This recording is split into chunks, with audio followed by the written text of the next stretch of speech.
Hey, my name is PolishLynx, welcome to Lucid9, and this guy has the boost to his mood, because that gets him into an investigating mood, but he managed to stave it off. God damn it, for now I need to go to bed and get some rest. You slept, god damn it, for I don't even know how long, because if I'm going back to this crime, I need to do it on an alert mind and a lot of sleep. Okay. I'm tossed awake by the rattle of a jackhammer just outside my window. It's still dark out and my eyes are blurry. I rub at them and squint to the street. A handful of men garbed in bright orange and huddled around some crack in the middle of the road, surrounded by 3 large trucks. Definitely construction work of some kind. I fall back on my bed and jump my pillow over my ears. But it's futile. The noise pounds straight through my wall. No matter what way I turn, it continues to throttle me from all sides. Aggravated, I leap out of my bed and head to my living room, kneading at the tension between my temples. Of all times to choose construction, did it really have to be at such an ungodly hour? I retreat to the living room and lie on the sofa, but sleep avoids me. Looks like it's gone for good. Well, clearly this isn't going to work. I decide to just get up and start the day. Let's see, breakfast, fridge. Completely empty, of course. To be fair, it's been a while since I've gone grocery shopping, but that does nothing to stop my growing irritation. This day looks like it will be fantastic. I head to the door to pull on my shoes, but a sudden alert from my phone stops me in my tracks. Who's that? I have not heard from you in some time, Mr. Troll. Is the night bothering you? Nights can often be unreasonable. No, I don't need another mysterious email. I don't need advice. I don't need any of this. Unreasonable. Wasn't there something about the case that was unreasonable? Come to think of it, maybe I should check into the independent killings again. From the sounds of it, those killings might have a substantial connection to this case. Well, I guess the internet exists for a reason. I draw my phone, running a search on the independent killings. Only a few options pop up, and when I tap on them, they never load, only spinning in place. What the heck? I tap again, refresh, restart my browser. Nothing! You have a laptop here, goddammit! My internet's fine. I check the NNN website and it loads within a second, but nothing with the independent killings. Seriously, the last thing I need is tech problems. Today seems to be one of those days where nothing goes right. I struggle to keep still, breathing deeply to stave off the irritation. My interrupted sleep, paired with a nagging whistle of hunger, is starting to haze my brain. No, I need to find this. First, I have to buy groceries and make some breakfast. Filling my stomach will help me think clearer. I head to the kitchen for my book of coupons. Technically, I'm not short on money, but it never hurts to save. It's one of the few things I can do for my parents. But when I look through the drawer, I find a phone tucked away in the back crevice. A phone? What's a phone doing here? Curious, I pick it up, turning it over in my hands. I don't recognize it. It's the latest premium limited model, upscale even for my standards. Whoever owns this has to be a really rich kid. I try to switch the phone on, but nothing happens, not even the empty battery indicator. Odd, is it completely dead? I pry the back panel open, only to find that there's nothing where the battery should be. Weird, looks like someone took out the battery. Wait, so now I've got this random phone and I have no idea where it came from. Wait, isn't this the model that Misaki was talking about before? It says here they're holding some kind of lottery drawing for weed. What? Why would they be giving that away, the drawing? I puzzled as well. Someone might explain what this weed is? Weed is just an acronym for Wall Electric Energy Director. It's a new luminescent cell phone that can run on power from a wall socket even without a battery. Oh, okay, that's right. If this is the new model that Misaki was raving about, I can just use my universal, let me say, charger to turn it on. I plug the phone to the wall, holding my breath as I tap the switch. The wallpaper glimmers to life, a cherry group photo of 7 or so people taken in the school courtyard. What the? These faces are the faces of Shoji, Akane, Haru, and Yahiko. Huddled around them are the other 2 students whom I don't recognize, but I think I've seen them around the cafeteria as the Happy Club? Could this be Yahiko's phone? No, he hasn't come over since last week, and even if he did, there's no reason he'd leave his phone here, much less without the battery. Then there's that the phone has no lock system, no number code, no fingerprint recognition, no voice command. Something feels dirty about looking through someone else's personal information, but given the circumstances, it can't really be helped. I hold my breath and slide the locks aside. A barrage of messages pops onto screen, all from Yahiko. Bewildered, I filter through them. I click our new messages. Dude, where are you? Dude, tell me right now. Haru, pick up your damn phone. I'm coming, so help me! I'm coming for you, damn it! The phone slips out of my hands and clatters onto the counter. I stare at it wordlessly aghast. This is Haru's phone? What is Haru's phone doing in my apartment? Frantically, I check the timestamp of the messages. 2 nights ago, just an hour after the train incident. The train incident where Yahiko had allegedly been arrested and taken to the police. Was that why his words were so harsh? But then, why did I see him in District 6 that night? Haru, Yahiko, Shoji. The labs. What happened during the labs? Eh? I stumbled to the couch, my vision spinning before my eyes. Uh-oh. What's going on? Images shape in front of my eyes and overwhelm my vision. I'm in my apartment, but I'm out of my apartment. I'm in the present, but I'm in the past. Everything smells like iron. Iron, trash, smoke. I walk forward, and the carpet against my feet turns to slime. District 6. I'm in District 6. I'm in my laps. I stagger forward, blindly reaching for a hole in the wall, a garbage bin, anything. My shoes catch against something on the ground. I barely hold my balance. Just a few feet away lies the corpse, hewn with long, slender cuts over every inch of its skin, trickles of red seeping to the ground. A dark pool sloshes over the cement, sluggishly crawling towards my shoes. I step forward, fixed with morbid fascination, and peer the corpse's mutilated face. Oh. No, what's Haru? Why is he? I have to mistaken. I have to. Nausea kindness in my stomach. I'm struck with shock. My limbs frozen to the ground. Iron fills my nostrils, strangling me. I'm sorry. The body is unmoving, still, rid of its suffering. I run. I sprint as fast as my legs will take me, waving through buildings, streets, until my lungs are pleading for air. My surroundings whistle past me, twisting into macabre images of mocking beasts. Too late. Always too late. Yama? I grin to a halt, struggling to keep a grip on my panic. Yahiko stands before me, his phone open and a light in his head. He's pale in the moonlight, almost to the point of being a ghost. Yahiko? What are you doing here? We stare wordlessly at each other. Yahiko suddenly shakes his head, as if waving his thoughts away. Have you seen Haru? That depends on your definition of see. Now's probably the worst time to have a smart mouth, but I can't help myself. I have to find some cruel humor in the moment, or I'll break. I saw what was left of him. You what? Yahiko's eyes search for my face, but I'm unable to speak. He quickly grabs my shoulders. Then what are you doing? You shouldn't even be here. I scoff at this. No, really. Yahiko lifts his fingers through his hair agitatedly. Don't you dare tell anyone! His eyes are pleading, but the urgency in his words startles me. Why not? Look, no one can know about this. His evasiveness makes me wonder. It's almost as if he already knows that Haru died. Scared someone will find out? He falters, staring at me in disbelief. I'm trying to help you, dude. You have to get out of here now. His voice is flat. I don't even know who I'm talking to. This is not the same Yahiko that I've known for 2 years. Why would I? Go, leave! So Yahiko thinks we are the killers, okay. The intensity of his voice shocks me into obedience. I race away, fleeing to the safety of my apartment. I don't look back. So that's why you have a phone. I throw the door open and race to the bathroom, sagging against the toilet as though it roils in my stomach. Haru's injuries flash before my eyes, inducing a fit of retching. It feels like hours before my body finally seems to calm down. Well, what did I just see? My hallucination merges with reality. I am hunched over the sink, staring emptily down the drain. Haru, mutilated to death. Hashiko in District 6 without any rhyme or reason. Everything pointing to me, or rather the unaccountable alien in my body during the lapses. Gone, it's all gone. I'm too late. I can't, I shouldn't, I didn't. Mizu, Haru, Shoji, I stood by. I killed them. I killed them all.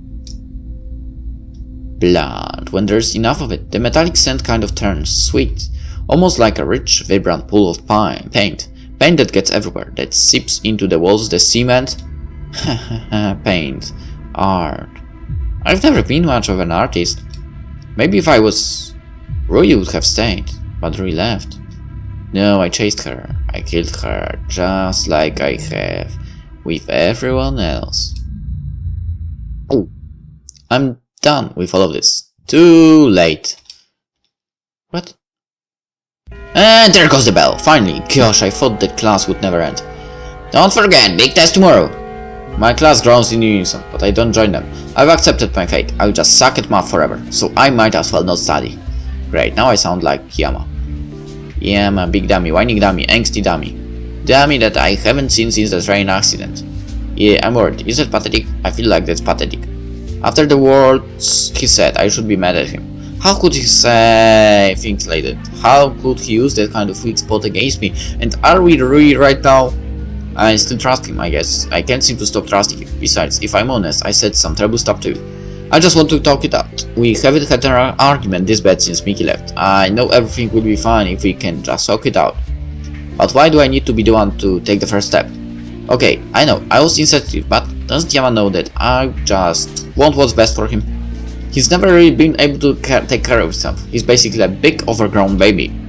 A really attractive big overgrown baby. My cheeks still flush, remembering how he suddenly wrapped his arms around me and shielded my eyes from seeing Shoji. Whoa, okay Rui, cut it out, that's just pathetic. Someone who I knew died right in front of me, and instead, I'm just thinking about my crush. Is this what they mean by coping mechanism? Anyway, Yama, baby Yama. Or is that why Yama got so upset? Because I keep thinking that he needs to be taken care of. I don't know, it's been so long since we've been so distant, I don't even know what to do. Is this what twins feel like when they are separated, lost? Even if they technically have other friends, like certain meddlesome roommates whose names I won't mention, but may or may not be called Akira. But anyway, being apart is like walking without shoes or doing homework with a pen instead of a pencil. It's not seriously bad, but it's just weird, it's not comfortable. Maybe I should just talk to him. And from the way things are going to the school, it's better to not live with regrets. But at the same time, can I really do it? Harry! A classmate pops in front of me with a cherry wave. I totally forgot her name, but I instinctively return her smile. Hey, what's up? We're heading to GFC, you game? My smile falters. GFC, what I wouldn't give for a trip to GFC, with everyone there. Sorry, I think I pass. Oh, don't be a party pooper, come on! I really can't, but thanks for the invite. You're not gonna talk to Iron Hiraga, are you? What? Where did that come from? I know, I just well used to hang out here. I glance in Iron's direction, out of the corner of my eye. Even though school's technique ended, she's calmly sitting at her seat, munching a peach. I used to just go up and talk to her because of her quietness, how she was bullied, how she was labeled. It really reminded me of Yama. I still should reach out to her, I still should defend her. But it just hurts. Oh. Is that why you were with me? Sticking around someone you know you're better than at everything probably made you feel really good about yourself. It's not true, it can be. I wouldn't have done something like that, right? Didn't some philosophers come up with a theory that every act someone did was only done to help themselves, that there is no such thing as real good deeds? Helping elderly people is just to make yourself feel better. Giving to the homeless is just to get attention. Loving family is just to repay them for raising you. That in the end, everything is selfish and selfless love doesn't exist. No, that can be possible. He must have just been a real mopper. Rui! Oh, sorry. I just remembered that I left my laundry in the washing machine. The lie passes smoothly from my lips. What's even scarier is that I don't feel a hint of guilt. Oh, I see! That happens to me all the time! I know, right? I should really set an alarm. Well, guess we're going! See ya! Have a good time! The moment she exits the room, for I instantly drop my smile. Great, now I'm fake, just like the rest of them. You're looking a bit under the weather, what's up? Akira suddenly leaps from beneath my desk. I smile in relief, I think it's real this time. What was she doing under your desk? Hey Akira, should I ask why you were hiding under my desk? Well, I tell you, but I have to kill you. So, drama club. I don't think so, not today. She stares at me, not in a judging way, but definitely searching for answers. Remember what you promised? Yeah, but he's not even at school. That's exactly why you should come. We're doing confidence exercises. That way after club you can go right to his apartment. What? Today? Well, no time like the present. I can do that, not in our current situation. The situation won't change unless you make it, Rui. It's a universal fact. The law of inertia? Precisely. An object in motion stays in motion with the same speed and in the same direction unless acted upon by an unbalanced force. Currently, the object that is you Your and Yama's relationship is headed straight to a black hole, where it will be crushed to tiny bits. Or create a time space paradox that unravels the very fabric of the universe. I point dramatically to the sky. She grins in satisfaction. Exactly, so you should try, as soon as possible. I lower my hand. I will try. I say this mainly to appease her. Honestly, I don't want anything to do with Yama, not anymore. Even thinking about him hurts to the point where I feel I can barely breathe. Rory, it will be all okay. You'll look back on this day and think, well, I was as silly as goose in a soap opera. My throat feels sore. I want to believe her, honest. Thanks, Agent Angle. Oh, it's nothing, Agent Goose. Both Silly Goose and Mother Goose. She squeezed my shoulder comfortingly. I'm going to clap, okay? Come when you can. Everyone misses you. Okay, have a great time. As always. She squeezed my shoulder again and disappears into the hallway. I should feel terrible for lying, but I can't bring myself to feel anything at all. I take up my bag and exit the school. It feels more like something out of habit than my own conscious choice. I actually don't come to my senses until I reach the school entrance. Why am I here? There's no reason for me to leave. I live on campus. I don't have any activities, and I'm not going to eat anywhere. Alright, the idiots, they used to hang out there. Here, usually before a trip to GSE. But there isn't anyone now. I turn back to the school, but a sudden movement catches the corner of my eye. Huh? What was that? I head around the corner, but there's nothing except the trash bin. Weird, I must just be tired. I think about heading back to my dorm at rest, but Akira's suggestion makes me hesitant. Now that she supplied the idea of visiting Yama today, I can't get it out of my head. It's a terrible idea. He hates me. He doesn't want to see me. He's tired of me, right? But who's reminding the Tidian to pay his utility bills on time? Who's dragging his sorry butt through school? Who's keeping him from collapsing out of exhaustion? Akira, why? Fine, I'll go, just for a few seconds. Pop in, make sure that some nuclear disaster hasn't happened. Pop out, easy, right? I should stop asking rhetorical questions. They tend to give me the answers I don't want. Huh? I turn around, peering down the road. Just normal people, normal cars, normal houses. Nothing out of the ordinary. I must just be really tired. Okay, what's going on? I try to walk closer to the street and blend the crowd, but I swear that there's this constant shadow in the edge of my sight. No matter what way I turn, I can't seem to see it. There again. I start to pick up the pace, waving into more populated streets. Still there. Whatever's going on, I need to get out of here. Maybe I'm just being stupid, but I swear that the shadow's actually following me. Uh-oh. I jog back to the school, only stopping for breath when everything seems safe. No sign of that person. Whoever they were, good. Uh-oh. What was that? It looked like they were behind the school, but that's not possible, is it? The only entrance is the gate. How did they get in without missing? The figure starts running straight at me. I don't even have time to think. I mentally sprint away, heading back to the main street. If anything can spread me, this crowd can. I grin to a halt somewhere in the mass of people gathered by the crosswalk. When I glance behind me, I still see the figure hanging around the edge of the buildings. I can't even get a distinct outline, but I swear that I see two glinting eyes in the shadows. And they seem to be looking right at me. Oh. I shudder, pressing myself as close to the crowd as possible. Thankfully, when the stoplight turns green, the figure doesn't follow. But it's so strange. Why does that person seem so familiar? I come to a start with my head pounding terribly. This must be what it's like to have a hangover. My eyes absently scan the surroundings out of habit. City, nighttime, sitting on a bench, cool breeze and clear sky and weather that I would have enjoyed in different circumstances. That's right, I lapsed. I draw out my phone, almost lazily, my brain is still fizzy, as I check the time. 10 PM, I've been out of it for how many hours? 14? The entire day gone, no record of where I went or what I've been doing. Check my bank accounts on my phone, nothing new. Photos, notes, calendar, nothing. Pockets, doesn't look like anything stolen, at least nothing super important. No messages and no calls, whether incoming or outgoing, unless they've been deleted. Is that it? Wait, something in my jacket pocket. I pulled out a slim phone that's cool and smooth against my palm. Right, the troublesome phone of Harubunya. Harubunya, who was brutally murdered. Who had the latest phone model. who, after being murdered, somehow had his latest phone model make its way to my apartment. If this doesn't raise more than a few questions, nothing will. I don't seem to care. Why don't I seem to care?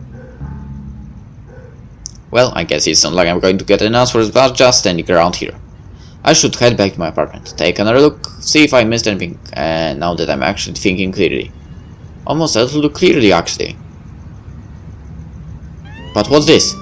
As I drew nearer to my apartment complex, I noticed a line of police cars surrounding the entrance gate, lights flaring and sirens blaring. In the center of the light stands none other than Shigeru Enomoto. Deep in conference with the police officer I recognized from my little trip into the forest. As per usual, Shigeru is practically screaming her lungs out with every word. Are you not the cognitive out of the impetus by which I have come? Officer Kobayashi, the Bureau has contended that this student must be incarcerated under suspicion of the recent homicides. So I'm aware I harbored my own suspicions. And you contend that such an intellectually impaired ersatz for a humanoid sloth could possess the sophisticated genius necessary to orchestrate the mass murder of his associates. Wait, is he talking about me? I bet barely. If the police are here, if the police are talking about me, they're waiting to arrest me. You know him more than I do. What is your opinion on the matter? He was my errand boy! You claim to be good at reading people. Are you saying that you misread the suspect? A muscle in Shigure's jaw twitches. She stuffs her hands in her pockets and mutters something that I barely catch. I'm not wrong. Then you agree that Yama Ishimoto is the prime suspect.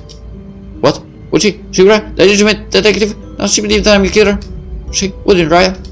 The emptiness in my chest promptly dissipates, replaced by pounding fear. If even Shigure believes it, doesn't that mean that it's true? I agree. She agrees. I agree. The universe agrees. I try to step back in the shadows. My feet fumble and I clutch desperately at the wall, staring blankly before me. I'm glad we're on the same page. Now we'll submit a request to Lemisei to track his phone. The time such an action would take is too substantial.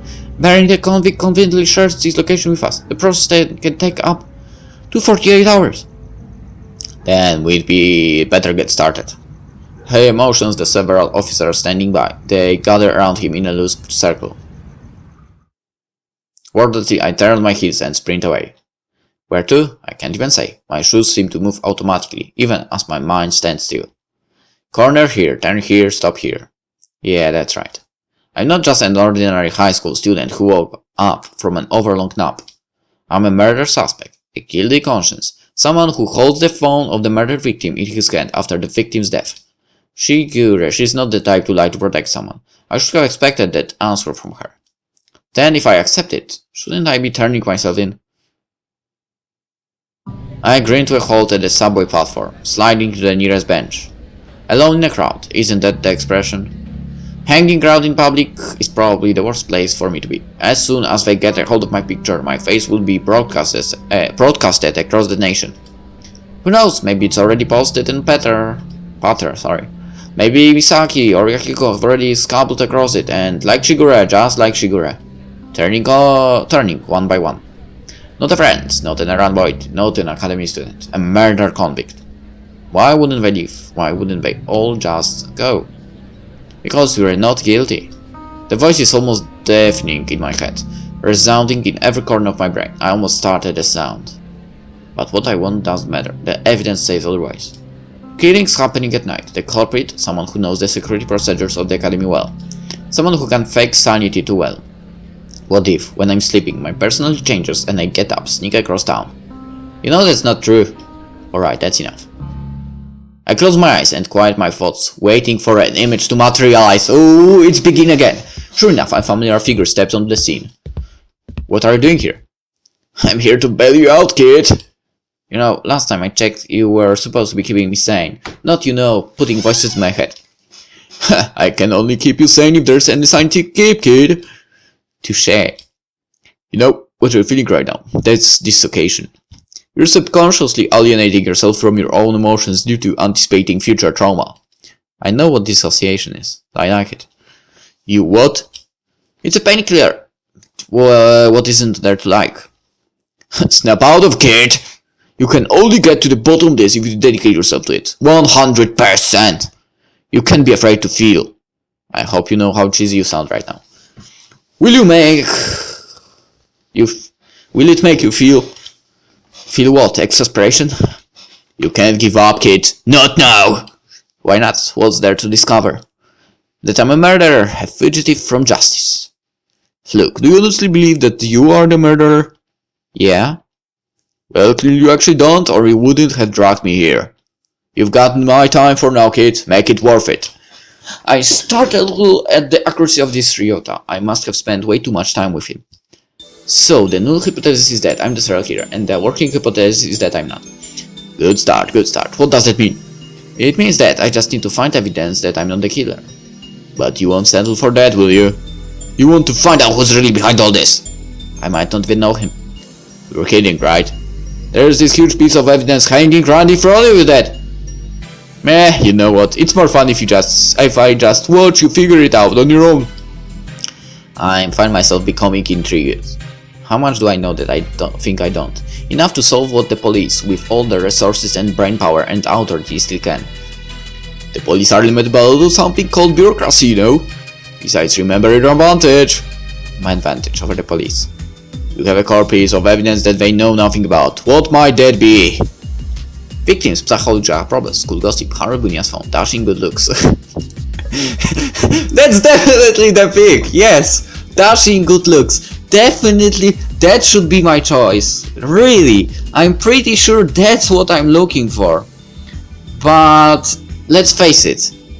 Psychological profile, well, that's true. But I think that would be the phone, actually. I believe that's the phone. I have Haru's phone right here with me because it was in my apartment. Bingo! The police don't have his phone in their physical possession. Not like you, they don't have the same hints. Now, to be fair, they were passing around the apartment like vultures around a caliber, so something definitely attracted their suspicion. But it's not like anyone else was at Haru's murder beside you and the killer. At least no one who witnessed it firsthand. Not only that, but the police didn't come into my apartment until just today. I found this phone just tucked away in my apartment. I had to have gotten there somehow. So whoever put the phone in my apartment knows the code, since there were no signs of a break-in. And... well, you're basically saying that the killer is someone close to me because they can access my apartment, but I wouldn't be surprised if the girl that Shigure got information from knew that code as well, so... not really needed to be close person. Besides, she could sell that code to someone who wanted it, you know? Yeah, and... you don't think that it could be... I don't know, me? Oh, really? Then how did you lure the victims out even though you weren't close to them? Or why didn't you remember taking the phone from Haru, or removing its battery, or putting it in your drawer? Balance or of probability remains that you would have remembered at least one of those events. Even so, we are not seriously entertaining this Dr. Jekyll and Mr. Hyde play, kid. You know your own medical reports. The lapses are a problem with your own memory, not your behavior. It could have changed since then. Do you even know how sad it is that you're losing an argument for yourself? Just move on, kid. We've only got so much time. Even I have to admit that it's an unlikely scenario. Right, so then what? So assuming that you are not the reason why Haru's phone is in your apartment, then how did it get there? Well, someone else had to put it there. Good. Who and why? The killer to frame it. That would have been the only other person with access to Haru's phone before the police arrived, and the police would have planted the phone in my apartment. Hey, now we're getting somewhere. Even if you found the phone, the killer wanted to make certain that you wouldn't know what it was for. Why did that fail? What? Well, you found out it was Haru's phone because you turned it on. That was clearly not within the killer's plan. So he's saying that the killer didn't know about the wall charging feature, the tracking feature, the voice command feature. Okay, that's kind of obvious, the wall charging feature. The killer might have taken out the battery, but he didn't know that I could power the phone just by plugging it to the wall charger.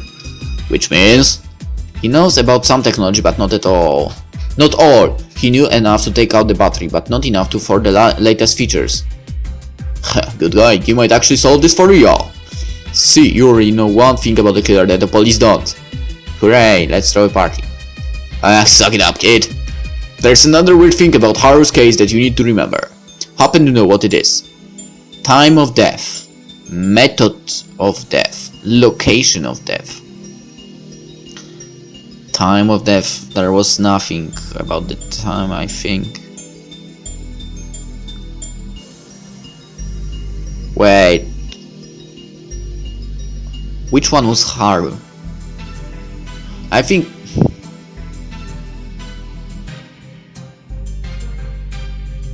Alright, I will try to guess this one. Location. He was killed in LA in District 6, not in the forest. Well, that makes sense, yeah. Because a lot of them were killed in the forest, that's true. And Haru was in the alley. That was in my thought, but whatever. Good. And it's a place with too many potential witnesses around. Even though the forest has police on patrol, it's not like they can secure a large portion of it, much less the entire forest. He probably knows the forest like the back of his hand. He could have easily snuck around them. It's not true, but good. Although it would have been risky to take a screaming victim to an area swarming with personnel. Would the forest have been swarming with personnel 2 days ago? 2 days ago.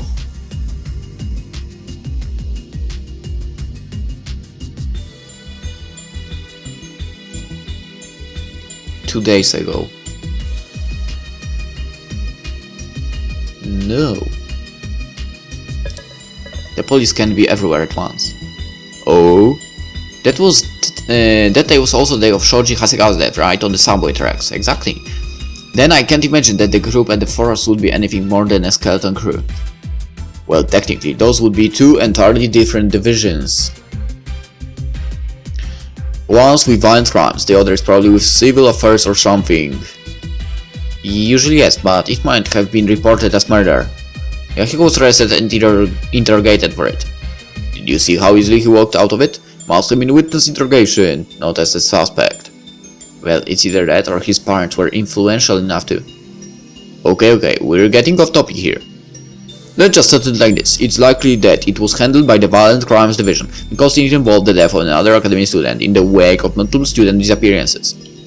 Furthermore, there were 3 witnesses at the scene, you, Yahiko and Rui, and all of you are also academy students. Happy? Why didn't I think of that? You just did. So, why does that matter? Exactly, because he's here in your conscience, okay? He appears in your conscience, and basically you are the one that makes him speak and so on, damn it! So why does that matter? The forest was still a fairly viable option, and at the very least it would be away from overly inquisitive citizens. Then why was Haru still murdered in District 6? I guess it would mean that the killer wasn't entirely in charge of his circumstances. Things didn't happen according to his plan. So then the question we must ask is this: why and how was Haru murdered? I can't answer all that. You're killing me over here, kid!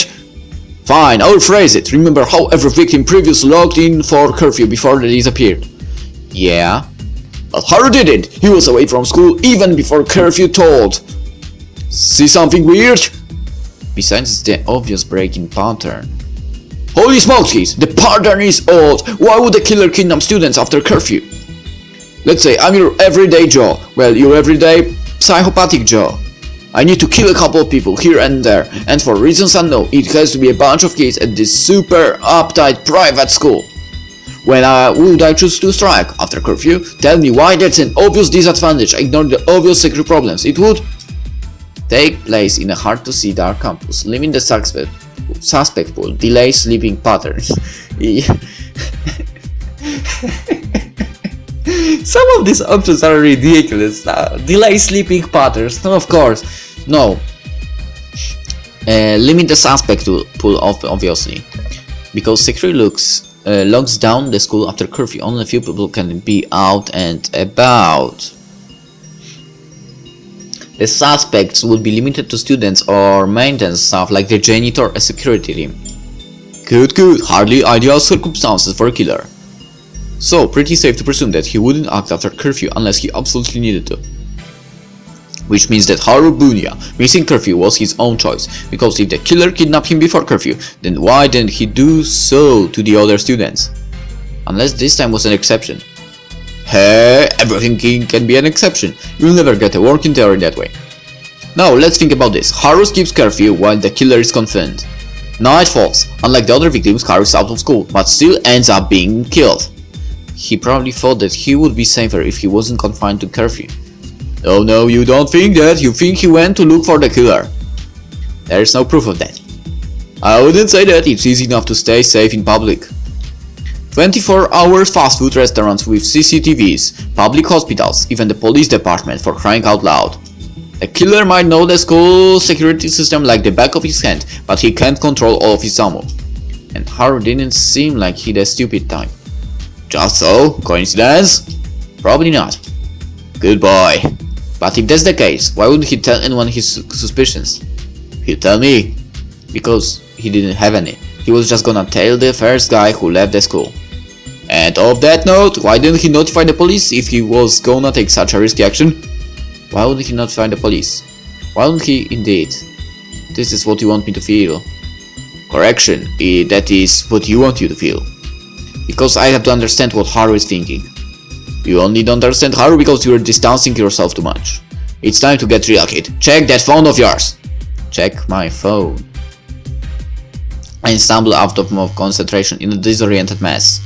Still in the subway, which is now completely empty. How long have I been thinking? I peer around the abandoned platform, nothing but the soft flickering of dim lights. Well, I guess it makes sense. This isn't exactly a major station. God damn it, pick up the phone because it's vibrating so loud! A dull vibration in the pocket of my pants redirects my attention. And that's right, my phone must have been vibrating all the time. For Shigura, probably, to lure me someplace or another, or some teacher to warn me on my absence. Maybe a friend who's wondering where I've been. It probably was vibrating from the moment I entered this subway, vibrating incessantly. Commotion. I tend to shut it out when I'm overwhelmed, distancing myself from reality, as Mr. Ryota would call it. Childhood trauma, learned behavior, coping mechanism. One moment, the world is there, and the next, it's just me, along with the figureheads inside my brain. A caricature of Mr. Ryota to help me think better, or a caricature of Rui to stabilize my emotions. Such extremes haven't been necessary for years. After all, what excitement happens in high school? Gossip, relationship, bullying?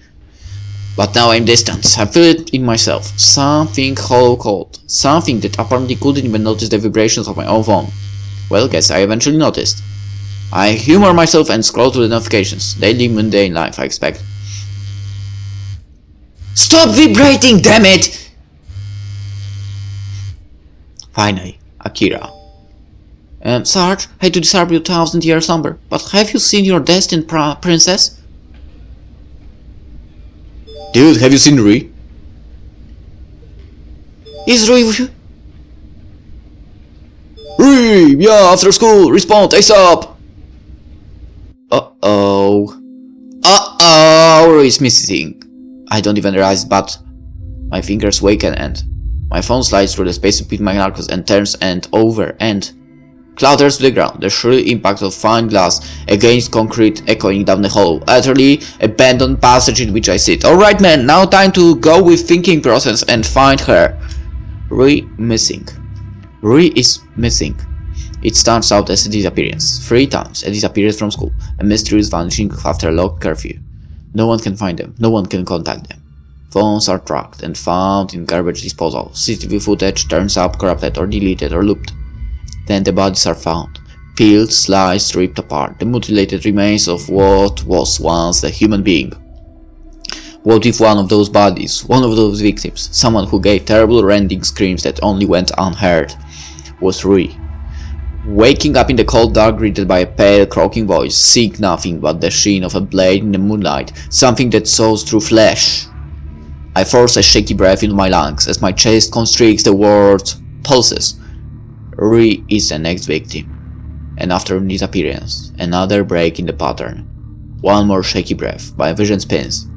Rui is with a killer, with someone whose mask is perfect, who disappears without a trace, who eludes the police without effort, like everything is just a game. Someone who isn't caught by an army of highly trained officers of law enforcement. God damn it. God damn it! Someone whom I could never dream of catching. Rui is going to die, and there's nothing I can do about it. God damn it! Fight! Okay, I know I'm overreactive, but you know how it is. I'm just a 17-year-old kid, hiding in the subway like a homeless beggar, a refugee from police custody. Rui's smile, her teasing, her nagging, gone, just like that. Another figure who entered my life, only to leave me, violently ripped away before her time. Another person who deserved to live so much longer. Pull yourself together! Huh? Mopping around doesn't help anyone. If you want to be useful, then be useful! Lizzie? Hey. Figures, I'd see you like to challenge me. Guess this time wouldn't be any different. Okay? So, things aren't hopeless. What amazing advice do you have for me? This comes almost mockingly. A crushing wave has filled the space that was once empty in shock. I have nothing left but sarcasm and cynicism. In response, Elizabeth's image flickers into Mr. Grota. There is still a key that you have to remember about Haru's case. A key? Recall it! How did you stumble on the killer in the first place? Haru sent me location ping. It's only after the sentence fills out with too much ease that I realize its irregularity. Haru sent me a location ping. We're not even close. Not only that, but there was a barely end time between the location ping and his death. So, somehow in his last moments, just before he died, he decided to send the location ping to me. I fervently racked my brain for an answer. Would Haru really do that? Would he really put the fate of his life on me? I scanned through the flow charts of known ways people socialize in my head, but it turns out blank. My brain is freezing. I can't see beyond the mental image of stumbling on Rui's body, cold and bloody, mouth open, the last remnants of a scream. No, Haru, location ping. Why would he send it? Why would... Blood, terror, the crushing force of water. No, stop. Must think. I force all of the habits from excessive therapy sessions in practice. Deep breath, stall spine, tense all muscles, and relax slowly from top to bottom. Her life is at stake. Rui could die in a minute. Maybe she already has. Or maybe she's cramped up in whatever sick place his psycho has, waiting and dreading the moment when nothing will be on her mind but excruciating pain. Damn it! My Rota bleeds into Elizabeth, flickers for a moment and bleeds into Misaki. Yama! I can't do this anymore, Piki. Please, just leave me alone. I know this card, but right now, you're the one with the best chance at finding the killer. Because of this damn phone.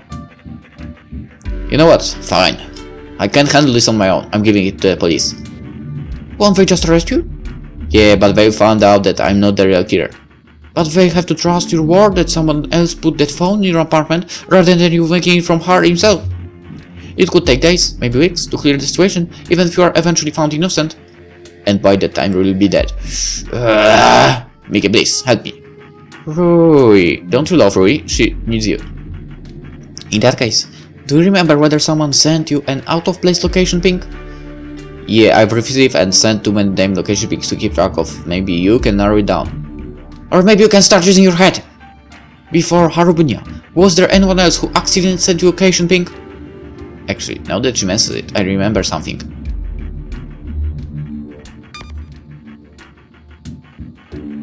A location ping from Mickey. Did you arrange something? I don't recall any recent conversation with her. Yeah, it was you actually. You sent me a location ping by accident. You stopped because my name was right under... Wait, we stopped because my name is and his name are right next to each other. Yahiko Ikari. When I think about it, everything leads to well. Yahiko Ikari, he started the Happy Club and is connected with 3 recent deaths, Akane, Shoji and Haru, and before that, he also knew Midori and Toma. And he would know a lot about the Academy's security and technology, maybe even more than the average faculty member, being the son of higher-ups at Amistate. And I've seen how, in the blink of an eye, he can shift from joy to a depression, almost as it has the perfect control over how he wants his emotions to be seen. And he knows me, knows the code to my apartment, knows my schedule, knows my actions and my reactions. And he was there. At the murder of Haru, Yahiko Ikari was there. He had coincidentally run into me, seemed flabbergasted that I was there, so kindly offered to cover for me. Yahiko Ikari, my former roommate. My friend. Well, isn't just so damn typical? The short killer shouldn't just be some random clown on the street. No, he has to be someone close to me. But as my fury intensifies as black anger, nausea, everything solidifies, the blood in my body, Misaki's image fizzles in Masato. What kind of freak are you, man? You know it ain't Yahiko. You've known him for 2 years. I spit bitterly. Yeah, give me some proof. I'd love to believe it. For starters, I got no proof that some big shot organization just hacked out your luck. Might be tough to break for one person, but ain't even sneeze for a team of pros. So, you're saying that the serial killer could actually be an organization and they decided to frame me when I caught one of their members killing Haru in District 6? Well, yeah, something like that. then something doesn't make sense. If the killer or organization, whatever, weren't close to me, it's weird that I'm still alive. Haru's phone was in my apartment. Academy students were targeted. Okay, the last one doesn't make sense again, in my opinion. But I would say it's weird that he's still alive. It's weird because I'm still alive. Why wouldn't they just kill me, witness to the crime scene, out by myself in District 6? They wanted to frame me, man. Framing someone who's alive does a whole lot more fun than framing someone who's dead, especially if he can't really defend himself. Exactly. But that's the thing, how could they know that I couldn't defend myself? Huh? The only people who'd possibly know about my lapses are ones who are close to me, really close. Rui and Misaki for sure, and maybe you and Yahiko. Which means that the killer could only have been one of those 4 people. Huh? It can be Rui, it can be Misaki, and well, I'm pretty sure it can be you either. But don't you think that way for Yahiko? You want me to list the evidence alphabetically or chronologically? Chronologically. I can't believe it, but Yahiko actually fits. Let me ask you one more thing, man. Do you really think that Yahiko's the serial killer? I just told you that. Do you really believe the sun will rise every morning and I'll badger you into the truck every day that Yahiko's the man? No. I don't. Honestly, I don't. Everything goes against him, but for some reason, I just can't imagine that Yahiko would be the serial killer. But isn't that shallow-minded? Isn't that foolish? Couldn't my reluctance lead to Rui's death? Right then. Masato's image fizzles into Akira, who jabs an energetic finger in my direction. Right, Shirya, time to think of this from another angle. We got ourselves some tricks up our metaphorical sleeves, Sarge, so don't give up yet. Yeah, no offense, but you're not exactly the person I want to for logical thinking. But what you need and what you want are 2 completely different things. Like dying versus not dying. Well, what do you suggest? Well, you have a suspect now, right? Don't flip the truth up before you prove whether he's guilty or innocent. That's like counting your chickens before the avian flu strikes and wipes them all off the face of the planet. So, find proof of Yahiko's innocence. Easier said than done. Much easier said than done. Oh, I wouldn't say that, Sarge. You've got something stewing in that brain of yours. Such as? Akira suddenly morphs into Misaki. Don't you remember how the killer forgot about the phone's wall charging feature? Yahiko loves technology as much as I do, not to mention that his parents work at let me say it. Exactly. If he were the killer, do you really think he would have forgotten something so simple? That's well right, but by itself, it's pretty weak. Misaki fizzles out, allowing Elizabeth to take center stage. And think, what does Haru's misstep really imply? Remember, in his panic last moments, he was attempting to send the location ping to Yahiko, but his finger slipped on you instead. Oh, of course. Why didn't I see that before? Haru was trying to send location ping to Yahiko to distract him, bait him, get help. Obviously get help. However, of course, I had to sleep the Polish word for some reason. However, maybe bait him. No, bait him doesn't make sense. Distract him as well, no. Get help. I believe that will be that. Haru wanted to let Yahiko know he was in danger. If Yahiko saw that he was in District 6, well, I think that even Yahiko would know that something was wrong. Correct! Also, Haru must have eventually been able to get a signal through, because he showed up, even if it was after me. Not only that, but he had already called the police. I'm trying to help you, dude. You have to get out of here now. Why would I? Go, leave! Okay. Which means that your entire basis for suspecting Yahiko is now null and void. A little part of me relaxes before I realize that this doesn't actually solve anything. Rui is gone and I'm nowhere closer to discovering the killer than I was before starting thinking. Rui is still in danger. I'm still a runaway convict. The serial killer is still running amok, having his little green parties. Is there nothing I can do? Nothing? Wait one moment! Think, why did Haru not notify the police before he began tailing the killer? Like me, he's a capable individual. We don't just miss such things. Why indeed? Why wouldn't Haru have requested backup, or at least given an anonymous tip? He doesn't trust the police. He didn't want to alert the killer. He lost access to his phone.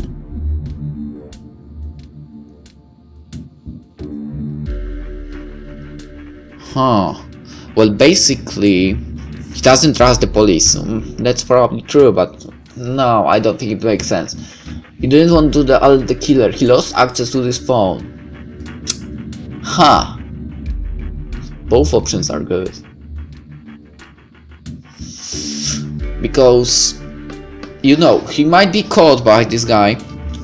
And basically he still had the phone somewhere. And the killer didn't take it from him. So basically he couldn't use it at the same time. Because he would notice it. However, it might be like that also that the killer took the phone, but somehow he got it back. I don't know how, but you know. Alright, he didn't want to alert the killer. That's done. Let's go with that. My theories are stupid sometimes. So, you know. Maybe he thought that if he spoke with the police, the killer would somehow learn about it and start playing safe. But that leads to a different assumption. The assumption that the killer would somehow learn about any information told to the police. In other words, that the police are corrupt. If that's the case, then it would make sense why Haru wouldn't contact them. Simply put, he didn't trust them. Why? A personal traumatic encounter, previous difficulties in dealing with law enforcement.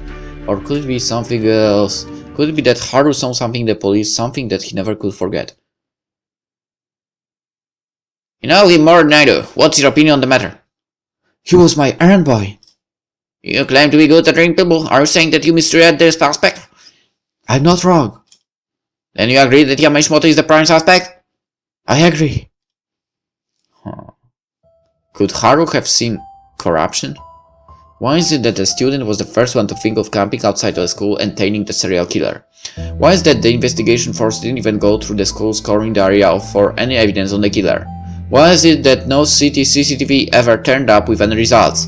What if all the time, sitting behind the curtain watching us dance, the police was just there laughing, watching us run in fear as they pretend that they are trying to protect us? And that would mean Haru died for nothing. Yeah, he called for nothing. And now Rui will disappear, will be shredded to pieces, will be left to rot for nothing. And there's nothing. Not one damn thing.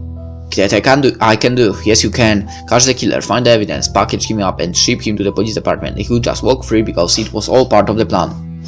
Or worse yet, they won't even catch him. They will have him surrounded and he will miraculously break free and they'll give chase like a bunch of fools. And Rui will die for nothing.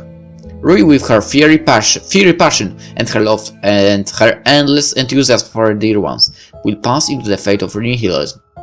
Where there is no intrinsic value, no purpose, no beneficial wave to her sacrifice for me, she'll be remembered, maybe by a memorial for victims who were the targets of a horrifying serial killer who will, maybe one day, be brought to justice. That would be her only identity, a murder victim, a girl who had her whole life ahead of her, one more poor soul in the animals of injustice. No one would know her smile, or her little quips, or the way she bit her lip when she was nervous about something. No, the name Rui Hata would only bring notes of pity and despondent sighs, and if she is really lucky, fuel for a movement for treatment of mental illness or weapon control or some other political objectives. And then, as days pass on, as time becomes months and years and decades, she'll be forgotten forever. Drowned out in names of other victims who will be remembered with nothing but notes of pity and despondent sighs. Nothing but non-existence. Ari suddenly appears and stares me with such intensity that I swear she is almost real. Do not lose focus. Her image blurs at the edges, rounding out, hair turning orange, and...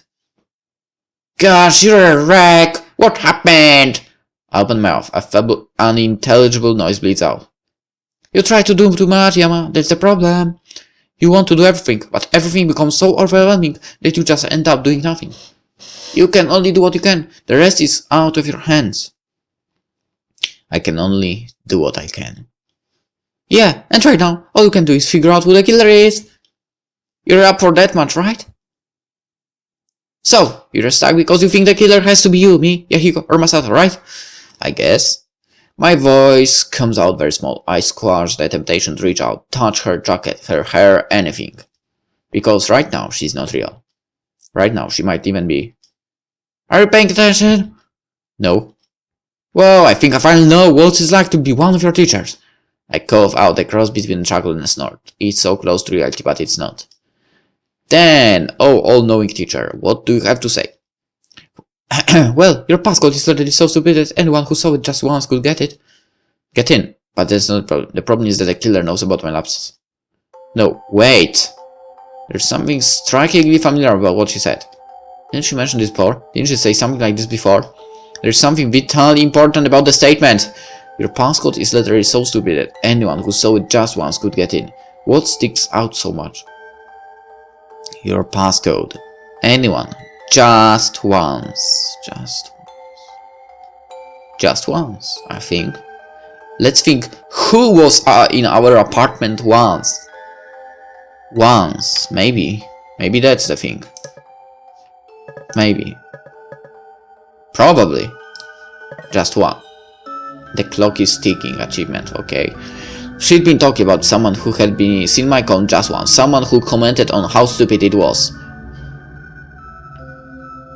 Ah, please, your code's the stupidest possible code to exist on the planet. Even Mr. Ryota pointed out how stupid it was. Jiro Ryota. A man who helped me move into my apartment, who commented on how stupid the code was, who certainly would have remembered it. A man who knew all of the victims because they each were fighting psychological problems, and he was the school counselor. A man who would know the security of the school inside and out, yet would not be up to date with the latest features of smartphones, like a wall charger. A man who was strong enough to inflict the same wounds as a serial killer, smart enough to outmaneuver the police, controlled enough to fake sanity in the day. A man who, after curfew, is free from his duties.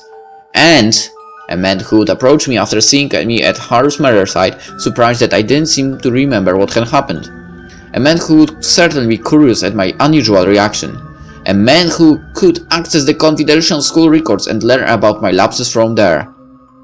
A man who I trusted. Trusted too much. Why? It's not you. There's something I must have missed.